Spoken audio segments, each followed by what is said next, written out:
E aí, pessoal, prontos para essa aula especial Covid-19 e os impactos que esta pandemia está causando nas relações de emprego, no contrato de trabalho. Eu fiz um compilado baseado nas perguntas feitas por alunos e também naquilo que mais chamou a atenção relacionado às grandes mudanças que tivemos dentro dos direitos do trabalho para enfrentar, para combater, pelo menos minimizar, né, as consequências geradas pela Covid-19, né, sobretudo dentro do direito do trabalho, né? Claro que esses impactos eles causam consequências em toda a área do direito. Vamos focar aqui no direito do trabalho, a relativização desses direitos, né? Como que funciona agora, e vai desconstruir um pouco aquilo que nós aprendemos dentro do direito do trabalho. E o direito do trabalho é isso, né? O direito do trabalho ele vem vivendo já de uns anos para cá tempos turbulentos de interpretações, de consolidação de suas próprias leis, né? Então nós tivemos uma reforma, pós-reforma tivemos uma medida provisória, depois da medida provisória, essa medida provisória ela perdeu a sua eficácia, então volta a lei, a reforma na sua originalidade, né?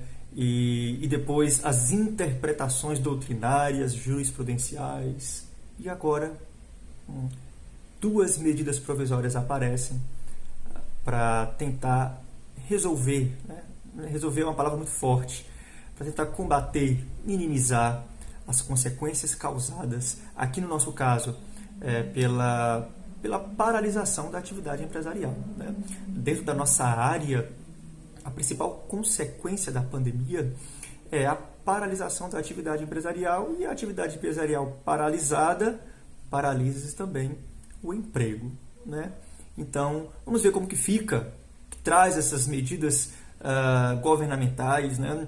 Elas são eficazes, elas realmente estão indo junto no combate a essas consequências, né? Vamos tentar trazer aqui o que é mais de importante dentro dessas duas medidas provisórias.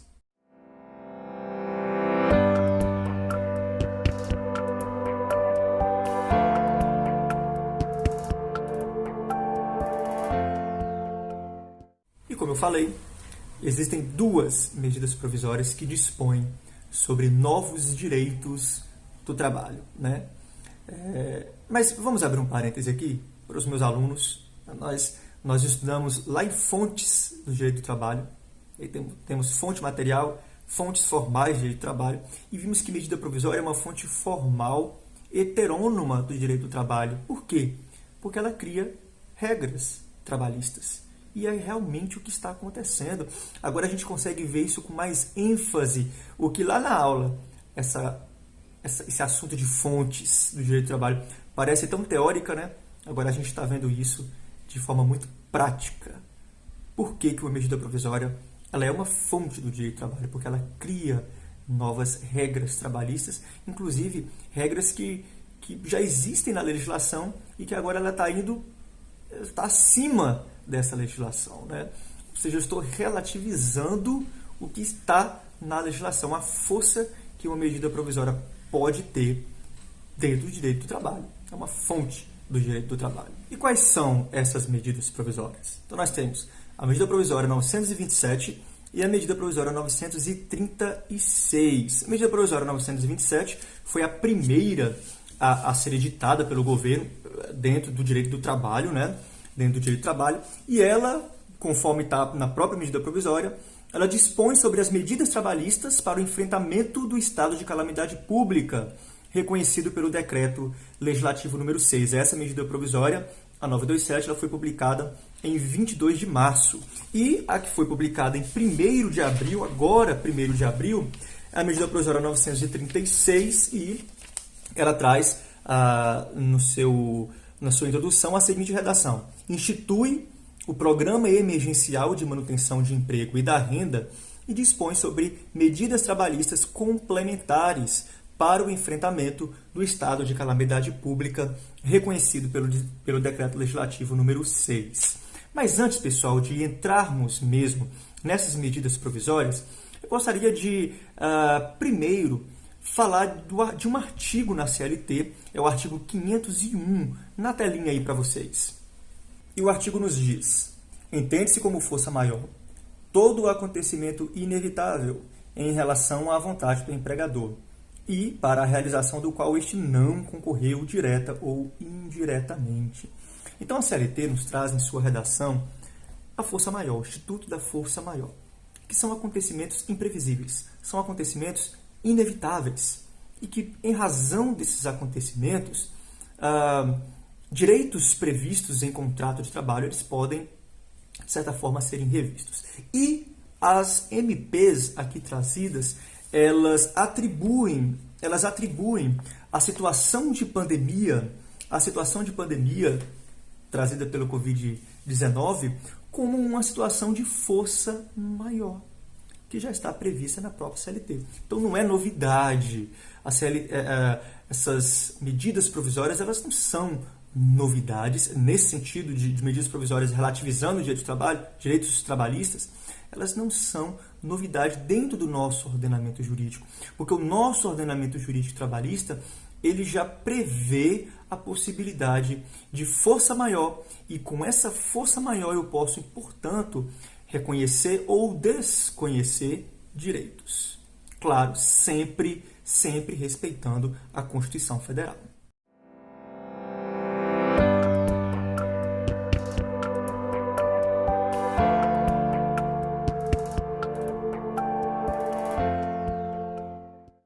Então vamos à MP. Vamos primeiro à medida provisória 927. E essa medida provisória, ela traz como principal fundamento em sua redação a possibilidade de ser firmado, de ser celebrado acordos individuais que, segundo a CLT, só pode ser firmado por negociação coletiva. Agora, eu posso celebrar, por meio de acordos individuais, direitos trabalhistas, né? Então, individualmente, entre empregador e empregado, tomar decisões por meio de um acordo individual escrito. E a gente vai voltar lá no direito do trabalho, a parte mais teórica, né? As características do direito do contrato do trabalho, as características do contrato de trabalho. E aprendemos que, como regra, o contrato de trabalho é consensual, ou seja, ele não possui uma regra, ele não possui uma forma, melhor dizendo, estabelecida em lei, prevista em lei. Então, o contrato de trabalho ele pode ser verbal, pode ser escrito, tácito, expresso, né? Porém, existem casos excepcionais em que a lei vai trazer de forma expressa em quais situações determinado contrato de trabalho ele terá uma forma prescrita em lei.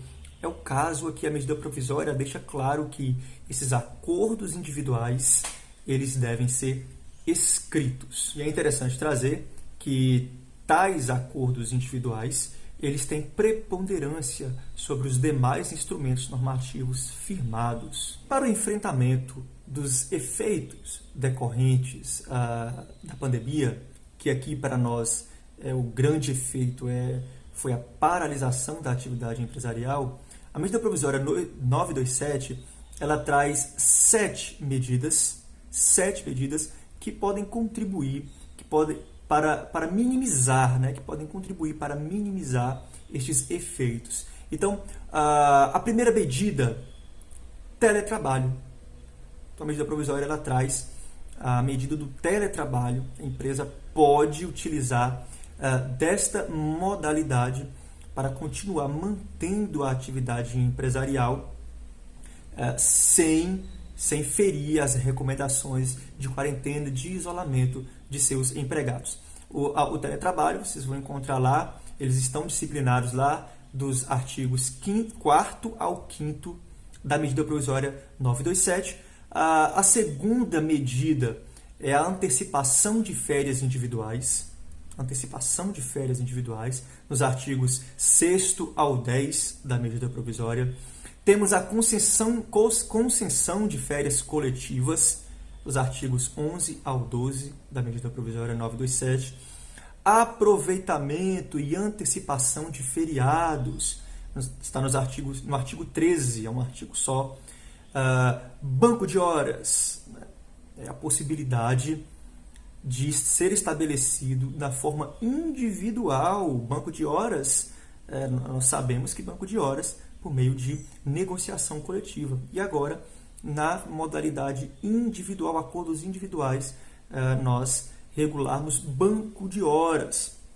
Está lá disciplinado no artigo 14 da medida provisória 927. Suspensão de exigências administrativas em segurança e saúde do trabalho, dos artigos 15 ao 17. E o diferimento do recolhimento do FGTS, dos artigos 19 ao 25 da medida provisória. Lembrando que existe uma medida provisória 928, a 928, que ela vai revogar um dispositivo dessa medida provisória 927. Essa 928 ela vai tratar de outros assuntos também. Além disso, ela revoga um dispositivo, salvo melhor juízo, o artigo 18. Deixa eu dar uma olhadinha aqui para passar a informação correta. Então, é o artigo... Isso, o artigo 18. O artigo 18 todo, na sua integralidade, ele foi revogado pela medida provisória, eu falei 928, né? Mas só conferir.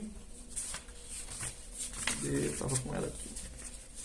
Foi a medida provisória 928, exatamente. Então, a medida provisória 928, que falava basicamente sobre suspensão, a suspensão do contrato de trabalho, né? Que a 936 vai tratar dessa suspensão também, só que de uma forma mais elaborada. Então, foi bastante criticado no 927, medida provisória MP 927, foi bastante criticada, e aí o presidente da República resolveu revogar. Então, em resumo, a medida provisória 927, ela vai trazer 7 medidas, 7 possibilidades, 7 alternativas que o empregador poderá proceder para reduzir as consequências ali, já que a sua atividade empresarial está paralisada. Então, a medida provisória ela traz ali soluções para que o empregador possa ter junto com o seu empregado, né? Basicamente é isso, essa a nossa medida provisória 927, né? Possibilidade de relativizar, de alterar contratos de trabalho na forma individualmente, na modalidade individual, e sem observar muito aquela regra de autorização do empregado, do mútuo consentimento, né? A CLT ela vai nos trazer 2 regras importantes para alteração nos contratos de trabalho. Primeira regra é o mútuo consentimento, que é eu ter a autorização. Eu vou alterar ali as cláusulas contratuais, né? O empregado ele precisa autorizar essas alterações, é um mútuo consentimento. E outro é que essas alterações elas não podem acarretar prejuízo ao seu empregado. A medida provisória 927 ela vai relativizar essas regras que a CLT traz, além de possibilitar o acordo individual.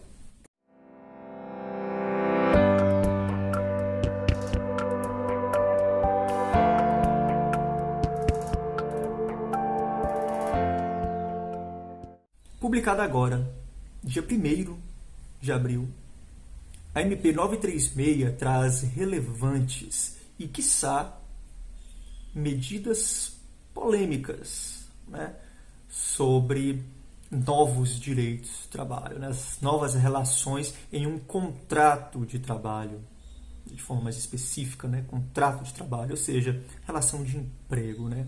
E essa medida provisória ela vai instituir um programa, que é o Programa Emergencial de Manutenção do Emprego e da Renda. Nós vamos chamar aqui de PEMER. É o Programa Emergencial para a Manutenção do Emprego e da Renda. E qual é o objetivo deste programa? Primeiro, preservar o emprego e a renda, garantir a continuidade da atividade laboral e empresarial e reduzir os impactos decorrentes desse período de pandemia, desse período de calamidade pública que foi decretada pelo governo. E são objetivos pertinentes, porque, vejam bem, sem tais medidas, seja pela primeira medida provisória 927, seja por esta, ou seja por quaisquer outras que porventura vierem, ou seja, sem previsões, sem a interferência do Estado para trazer essas medidas, trazer essas situações, essas alternativas, o resultado seria que, com a paralisação da atividade empresarial, os empregadores iriam demitir seus empregados. Olha, sua empresa ela está paralisada, sua empresa ela não está em atividade, a sua empresa ela não está oferindo lucro. Como que ela vai pagar salário? Como que ela vai suportar o ônus trabalhista? Não vai. Então, a única saída seria demissões. E para evitar demissões em massa, é que nós recebemos essas medidas provisórias, prevendo medidas em combate a principalmente esta demissão em massa. O combate também à falência de empresas. Falência de empresas que terão obrigações trabalhistas, fora as tributárias, as previdenciárias, obrigações trabalhistas, sem estar em atividade. Então, são objetivos pertinentes que a medida provisória traz. E quais são as medidas que a medida provisória 936 traz? 3 medidas. O pagamento do benefício emergencial, a redução da jornada e de salário e a suspensão do contrato de trabalho, sendo que essas duas últimas elas são alternativas. É importante mencionar que as regras aqui, o disposto estabelecido na medida provisória, ela não se aplica à administração pública, ou seja, aos servidores públicos são dadas outras regras, então a medida provisória ela é aplicável apenas ao setor privado. Então, com base nesta medida provisória, o empregador terá duas opções alternativas, ou uma ou outra: reduzir a jornada do seu empregado ou suspender o contrato de trabalho. Nas duas situações, esse empregado será compensado pelo benefício emergencial. Esse benefício é pago pelo governo, ele está disciplinado lá no artigo 6º da MP, e o seu valor varia de acordo com a medida adotada pelo empregador. E também, dentro de cada medida adotada, tem as suas variantes, bem como o valor muda também em razão do salário, do valor do salário do empregado. Vamos agora aprofundar nessas duas medidas que o empregador poderá adotar.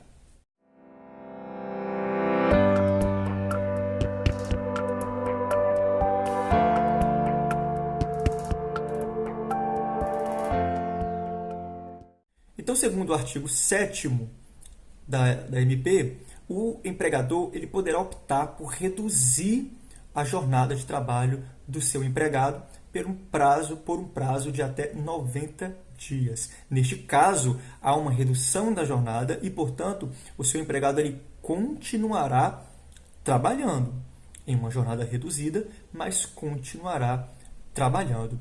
E o seu salário também será reduzido proporcionalmente.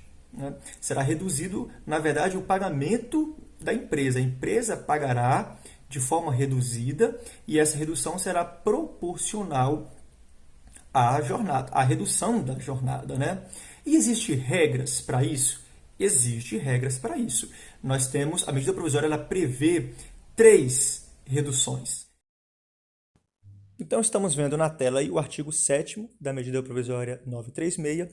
Lá no inciso 3, vemos as reduções da jornada de trabalho e de salário que ocorrerão exclusivamente da seguinte forma: a linha A, 25%, a linha B, 50% ou a linha C, 70%. Então, pessoal, o cálculo ele vai acontecer da seguinte forma. Se eu, empregador, empresa, opto por reduzir em 25% a jornada do meu empregado, então esse empregado vai receber da empresa 75% do salário. Então a empresa vai arcar com 75% do salário e os outros 25% vai receber como, professor? Ele vai receber através do benefício emergencial. E esse benefício emergencial, ele está relacionado ao seguro-desemprego. Então, ele vai receber 25% do seguro-desemprego que ele teria direito. Então, não é os 25% restantes do salário que ele vai receber do Estado. Não, ele vai receber 25% do seguro-desemprego que o empregado teria direito. Da mesma forma, 50%, redução de 50%. Se eu reduzo a jornada em 50%, eu, empresa, pago 50% do salário ao empregado. A outra metade será sobre o seguro-desemprego. Então, 50% sobre o seguro-desemprego. Da mesma forma, 70%. Redução da jornada é 70%, 30% será arcado pela empresa, a empresa pagará 30% do salário, e 70% restantes será os 70% sobre o seguro-desemprego.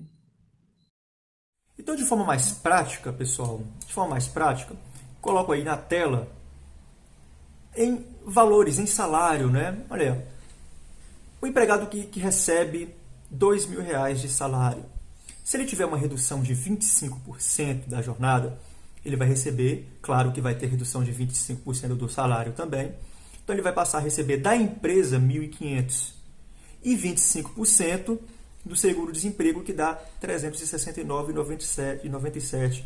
Então ele vai receber um total de R$ 1.869,97. Aí vai ter um corte, uma redução do seu salário de 6,5%. Né? Se houver uma redução de 50%, ele vai receber R$1.000 e 50% do seguro-desemprego, R$ 739,94. Ele vai receber R$ 1.739,90, um corte de 13%. Se a redução for de 70%, ele vai receber R$ 600 da empresa e 70% em benefício emergencial, que é 70% do seguro-desemprego, R$ 1.035,91. Ele vai receber R$ 1.635,91. É um corte de 18,2%. Olha aí para quem recebe 3.000, lá na redução de 70%, pessoal, redução de 70%, ele vai receber 900 da empresa. O restante, né, os 70% será em benefício emergencial, que é 70% do seguro-desemprego, 1.269, ele vai receber 2.169,10. Ele vai ter um corte aí do seu salário de mais de 27%. Agora a gente tem que lembrar o seguinte, que houve a redução em 70% da sua jornada. Então, houve a redução de 70% de sua jornada. Ele vai ter aí, para quem tem jornada de 8 horas diárias, essa redução vai a 2 horas e meia, mais ou menos, um pouco mais, né? Na verdade, é um pouco menos. Então, eu arredondei para mais. Então, ele vai ter uma jornada de 2 horas e meia, 2,4. Né? Então, a redução da sua jornada, a gente tem que lembrar que houve a redução da sua jornada. Então, quem tem uma jornada de 8 horas e tem uma redução de 25%, ele vai ter uma jornada de 6 horas. De 50%, a jornada de 4 horas. De 75%, vamos arredondar aí para 2 horas e meia. 2 horas e meia. Então, ele vai ter uma jornada de 2 horas e meia. Eu não estou dizendo que o corte de quase 30% do seu salário é razoável. Eu não quero atingir essa seara de ser justo, de não ser. Estou dizendo que nós temos que lembrar, nós não podemos esquecer, então nós temos que lembrar que houve a redução de sua jornada. Uma jornada que era de 8 horas diárias, com uma redução de 75%, passa aí um pouco mais de 2 horas. Certo? Então, é assim que funciona, de forma prática, o cálculo que a medida provisória prevê para reduzir os impactos da paralisação empresarial, né? E da paralisação laboral. Então, imagine, nós tivemos uma convenção aqui em Teixeira, entre Sindicato de Comerciantes e dos empregados do comércio, em que previa a suspensão da atividade laboral e a suspensão dos pagamentos. Ou seja, o empregado, ele não trabalhava, também não recebia. Ou recebia proporcionalmente aos dias e horários trabalhados, né? Ou seja, um dia que não trabalhou, não recebe. Então, foi uma decisão entre sindicatos, foi uma convenção em que o sindicato de empregados aceitou, e foi uma decisão mais gravosa. E aí nós temos a medida provisória que ela tenta agradar gregos e troianos. Ela reconhece a dificuldade da empresa em arcar com o ônus trabalhista, mas reconhece também a necessidade que o empregado tem em receber neste período, mesmo que não esteja trabalhando. Então, nós vamos ver que mesmo na suspensão, ou seja, na situação em que o empregado não estará trabalhando, porque aqui nós estamos ainda dentro da redução, ou seja, ele vai trabalhar ainda. Ele vai trabalhar. Então, ele trabalha, ele vai receber. Reduzido o seu salário, mas ele vai receber. Uma parte arcada pela empresa, outra parte suportada pelo Estado. Então, ele vai receber. Ele não vai deixar de receber tudo. E temos também, vamos começar a falar sobre a suspensão, onde esse empregado não vai trabalhar e ele vai receber. Eu não posso deixar, pessoal, de falar também de que existem regras de como que este contrato individual de trabalho ele vai acontecer de acordo com o perfil dos trabalhadores. Então, por exemplo, o trabalhador que recebe até 3.185 ou acima de R$ 12.202,12, e se nesse último caso aí ele tiver curso superior, ele tiver nível superior, essa negociação para a redução de jornada, ela não será necessária um acordo, uma convenção coletiva, ou seja, não será necessária uma negociação coletiva. Eu posso fazer para os empregados enquadrados nesta característica por meio de um acordo individual. Os que não se enquadram neste perfil, esta redução ela só pode ser feita por intermédio de uma negociação coletiva. Ou seja, os trabalhadores, e aí de qualquer nível de escolaridade, que está acima de 3.135 e até 12.202,12, ou seja, que está aí entre 3.135 e R$ 12.202,12, se a redução ela for acima de 25%, eu só posso fazer uma negociação coletiva reduzindo, eu só posso fazer uma negociação com esse empregado, reduzindo a sua jornada por meio de uma negociação coletiva. Agora, esses aí, que estão enquadrados nesse perfil, nesse último aqui que eu estou falando, ou seja, entre os 3.135 até os 12.000, se a redução for de até 25%, eu posso fazer na modalidade individual. Então, nós temos 3 regras aí. Eu vou colocar aí um mapinha mental. Tá aí, mapa mental. Então, nós temos 3 regras que de como que eu farei essa negociação com o meu empregado. Então, nas 2 primeiras aí, na modalidade individual, e a última apenas por meio de negociação coletiva.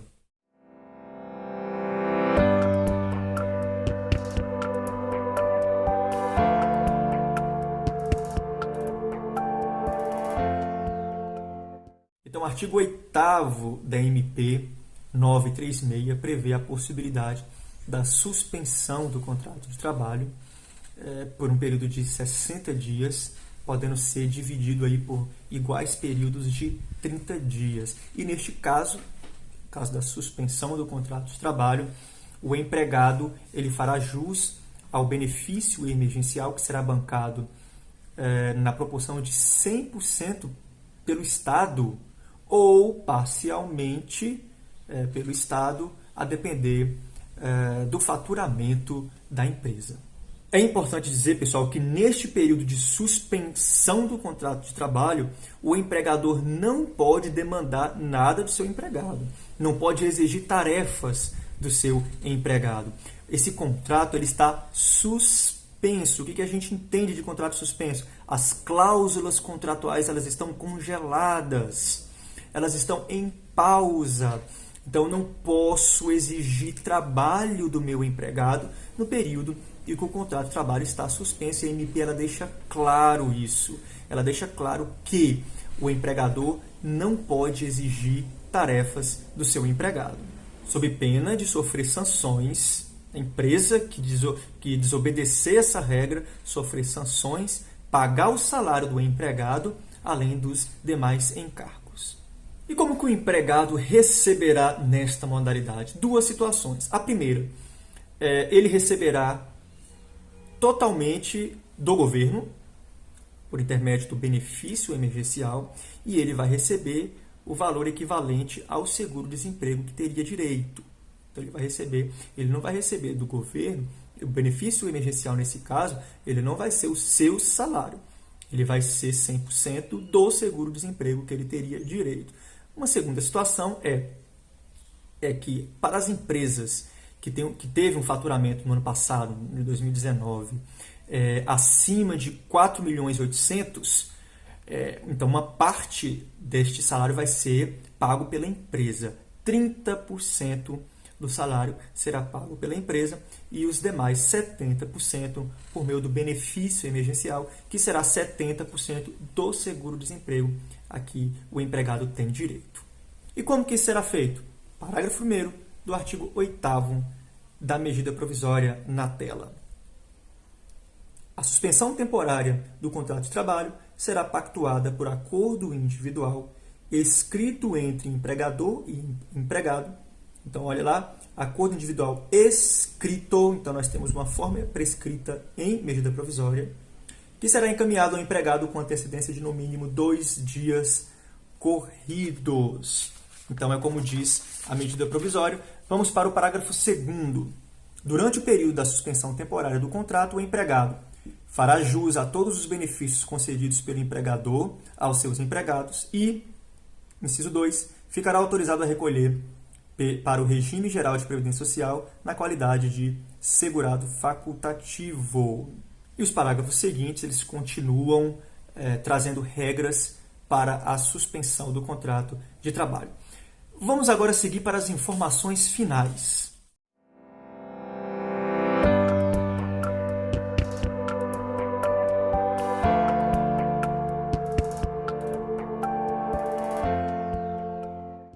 E a MP fala da estabilidade provisória, que é o período em que for definida a redução ou a suspensão. Nós vimos que para a redução nós temos um período máximo de 90 dias, para a suspensão nós temos um período máximo de 60 dias. Então o empregado, se for o máximo, vamos colocar o máximo, 90 dias. Então o empregado, neste período de 90 dias, ele não poderá ser demitido, ele estará estável. É uma nova estabilidade criada pela MP, uma estabilidade provisória em razão da calamidade pública decretada. Seja no caso da suspensão, seja no caso da redução, seja 90 dias, 60 dias no máximo, nós teremos então esta estabilidade, prevendo inclusive indenizações que serão pagas pela empresa que descumprir esta estabilidade provisória.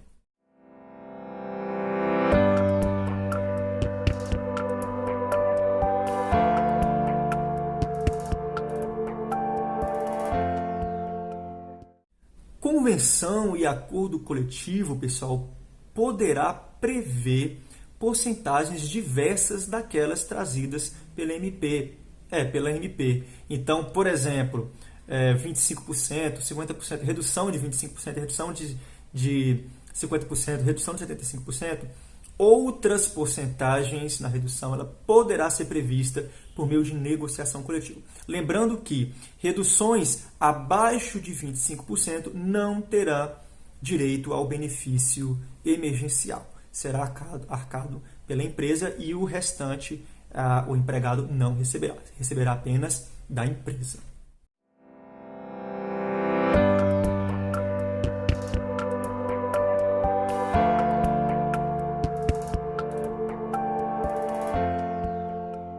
E os empregados que estão nesta modalidade de contrato de trabalho, que é o contrato de trabalho intermitente, eles também farão jus ao benefício emergencial, mas é diferente.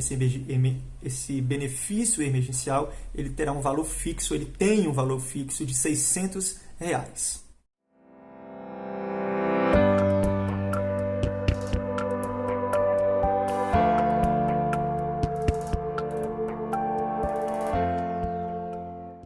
Planos de saúde, planos odontológicos devem ser mantidos. Em nada será atingido esses benefícios, né? Existe divergência em relação a ticket de alimentação e transporte, vale transporte. Eu fiz a leitura de vários professores, estou acompanhando vários professores, alguns dão certeza, alguns professores eles dão certeza de que não fará jus ao ticket de alimentação, vale transporte, para os empregados que têm um contrato de trabalho suspenso, porque a natureza desses benefícios é a natureza de quem está trabalhando, né? É o argumento deles. Mas eu também já li argumentos contrários. Então, eu como professor, eu não vou trazer uma certeza, né, em razão desses entendimentos contraditórios, em razão dessas interpretações diversas que existem. Então, cabe a mim trazer as duas interpretações. Alguns entendem que não cabe, não tem direito, não deve manter, em outras palavras, né, o ticket de alimentação e o vale transporte. Outros entendem que sim, que deve continuar também com o direito do ticket de alimentação e o vale transporte.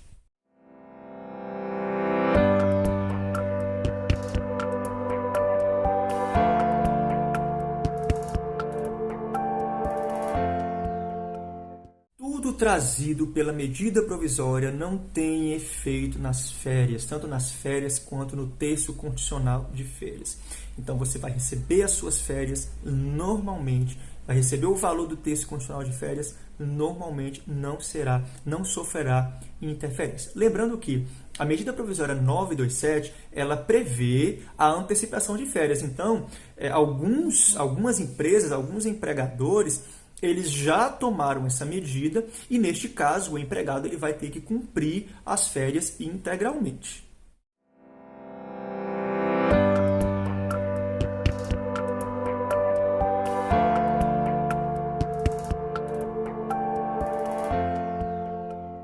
Pessoal, eu não exauri o tema, então tem muitos detalhes nas duas medidas provisórias que são importantes conhecermos. Eu trago aqui os temas principais, aquilo que mais trouxe dúvidas, aquilo que mais que eu julguei ser mais importante sabermos, conhecermos na medida provisória. Os outros detalhes são detalhes mais técnicos, que são mais de interesse da empresa ou do próprio empregado em uma situação fática, né? Eu trouxe aqui as regras de forma mais genérica, para também não estender muito, não ficar muito cansativa essa aula. Então, eu trouxe os pontos principais. É importante fazerem suas pesquisas, fazerem suas leituras, façam a leitura das duas medidas provisórias, elas não são grandes.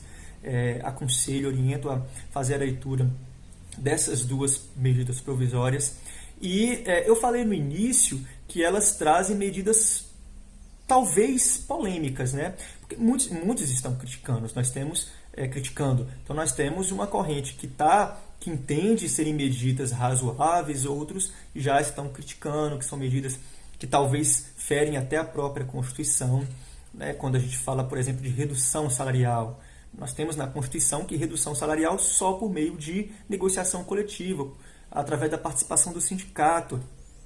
E nós estamos agora numa situação em que eu tenho redução salarial por meio de um acordo individual. Porque nós vimos que há redução salarial, ainda que uma parte é paga pela empresa e outra parte é paga pelo Estado por meio de benefício emergencial, o salário dele vai ser reduzido. Nós vimos aí uma situação em que pode ser reduzido quase 30% do seu salário, né? Apesar de haver uma redução de sua jornada, mas há uma redução do seu salário. Então, está ferindo o princípio da irredutibilidade salarial? Alguns Dizem que sim. E, inclusive, fere a própria exigência de uma negociação coletiva, né? Situações em que eu preciso negociar na forma coletiva, situações em que eu preciso da participação do sindicato, a MP ela já autoriza por meio de acordo individual, por meio de uma negociação individual. Então, a gente não sabe como que o Poder Judiciário vai receber isso.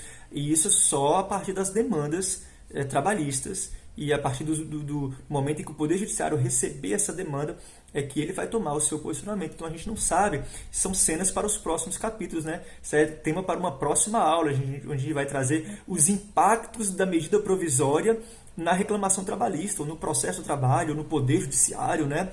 Então a gente não sabe como que o Poder Judiciário vai receber isso.